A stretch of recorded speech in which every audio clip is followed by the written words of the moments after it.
Le 26 décembre 1944. Hiroo Onoda, un officier de renseignement de 22 ans, fut envoyé sur une île reculée aux Philippines. Ses ordres étaient d'être clairs: se cacher dans la jungle, saboter l'ennemi et en aucun cas se rendre. Cependant, des mois plus tard, le Japon a capitulé, mais Onoda a refusé de le croire. Des avions ont largué des tracts annonçant la fin de la guerre. Des journaux ont été dispersés dans toute la jungle et des haut-parleurs ont même diffusé des messages. Mais pour Onoda, tout cela semblait être de la propagande ennemie destinée à le faire sortir. Alors, il était resté caché, convaincu que la guerre se poursuivait. Il a construit des abris, chassé pour se nourrir, survécu en mangeant des bananes et a attendu patiemment des ordres. Un par un, les autres soldats se rendirent et en 1974, Onoda était le dernier restant.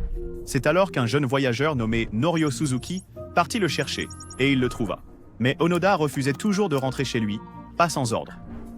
Donc, Suzuki est retourné au Japon, a retrouvé l'ancien officier commandant d'Onoda, maintenant employé dans une librairie, et l'a amené sur l'île. Vêtu de son ancien uniforme, l'officier commandant a finalement dit « La guerre est finie. Il est temps de rentrer chez vous. » Après près de 30 ans dans la jungle, Hiroo Onoda a déposé son fusil et est retourné au Japon. Pour certains, il était un héros, et pour d'autres, un soldat rebelle.